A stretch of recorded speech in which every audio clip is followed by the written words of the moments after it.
প্রশ্নের মুখে পড়েছে বাণিজ্যিক ব্যাংকের বাইরে থেকে কাউকে ব্যাংকের এমডি পদে যোগদানের সুযোগ সংক্রান্ত নীতিমালায়।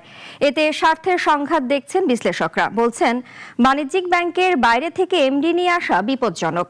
কারণ অনেক কর্মকর্তা ভবিষ্যতের সুযোগের জন্য অনৈতিক পথ বেছে নেবেন, আর অসৎ পর্ষদ কেন্দ্রীয় ব্যাংকের কর্মকর্তাকে এমডি করতে চাইবেন নিয়ন্ত্রক কর্তৃপক্ষকে খুশি রাখতে। সায়দারমানের বিশ্লেষণ।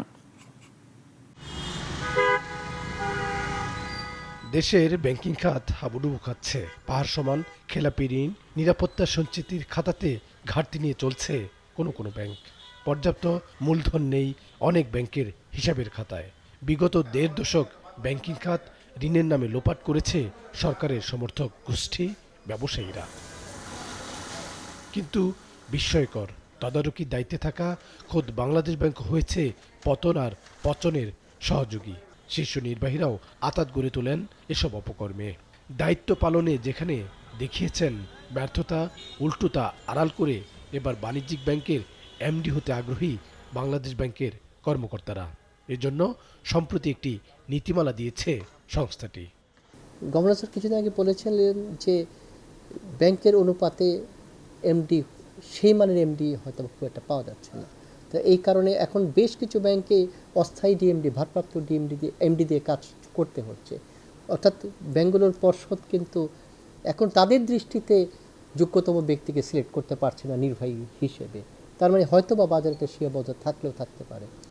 নীতিমালায় নিজের এমডি হতে বাড়তি সুযোগ নিয়েছে কেন্দ্রীয় ব্যাংক। বাণিজ্যিক ব্যাংকের কর্মীদের ডিএমডি কিংবা এমডি পদে ৩ বছরে পেশার কথা বলা হলেও বাংলাদেশ ব্যাংক, সরকার কিংবা বিএসইসির যোগ্যদের এমন শর্ত নেই। বিশ্লেষকরা পদক্ষেপটিকে বিপজ্জনকও আখ্যা দিচ্ছেন। বলছেন, বাণিজ্যিক ব্যাংকের পর্ষদ আর কেন্দ্রীয় ব্যাংকের সংশ্লিষ্ট কর্মকর্তার যোগসাজশ তৈরি হবে পরিকল্পিত রূপে। আমি সারা জীবন কেন্দ্রীয় ব্যাংকের আন্ডারে কাজকর্ম করে, দেখেন কেন্দ্রীয় ব্যাংকের লোকটাকে যদি আমার এখানে বসিয়ে দেন, তার মানে এর সবাই অবভিয়াসলি চিন্তা করবে যে নিশ্চয়ই আমি পূর্ব জীবনে আমি কিছু বেনিফিট দিয়েছি বা পেয়েছি, এটি এখন ওরা আপনার কি বলে আমাকে রিওয়ার্ড দিচ্ছে। নিয়োগ প্রক্রিয়ায় প্যানেল থেকে একজনকে চূড়ান্ত করবে বাংলাদেশ ব্যাংক। প্রশ্ন, এই প্রক্রিয়ায় সহকর্মীকে বাড়তি মনোযোগ দেওয়ার সুযোগ থাকবে, ফলে আবার হতে পারে পক্ষপাতিত্ব। এমডি পদে কেন্দ্রীয় ব্যাংকের ইডি যোগ দিলে শাসন তদারকিও ভেঙে পড়বে। পরিদর্শনে গিয়ে বিব্রতকর পরিস্থিতিতে পড়তে পারেন জুনিয়র কর্মীরা। যত কথাই বললেন, তো অপারেশন নলেজ তো নাই। তো কমার্শিয়াল ব্যাংক পরিচালনা করার মতো, কমার্শিয়াল ব্যাংক পরিচালনা করতে গেলে আপনি একদিকে রেগুলেটর, অন্যদিকে আপনার বিজনেস রিকোয়ারমেন্ট, অন্যদিকে আপনার বোর্ডের প্রেশার, সব কিছু ম্যানেজ করে যে আপনার যে ব্যাংক চালানোর যে একটা অভিজ্ঞতা, সেই অভিজ্ঞতা তো তার নাই। যখন বাংলাদেশ ব্যাংকের একজন নির্বাহী পরিচালক কোনো একটা ব্যাংকের ব্যবস্থা পরিচালক হিসেবে যোগদান করবেন, তার আগে তো বাংলাদেশ ব্যাংকের সাথে তার সম্পর্ক ছিন্ন করতেই হবে। হয় সে রিটায়ার করে ফেলেছে অথবা এখান থেকে রিজাইন দিয়েছে। এই দুটা হওয়া মানে কেন্দ্রীয় ব্যাংকের সাথে তার কিন্তু আর কোনো সম্পর্ক নেই। সে তখন কিন্তু একদম সম্পূর্ণ স্বতন্ত্র এক ব্যক্তিতে পরিণত হল।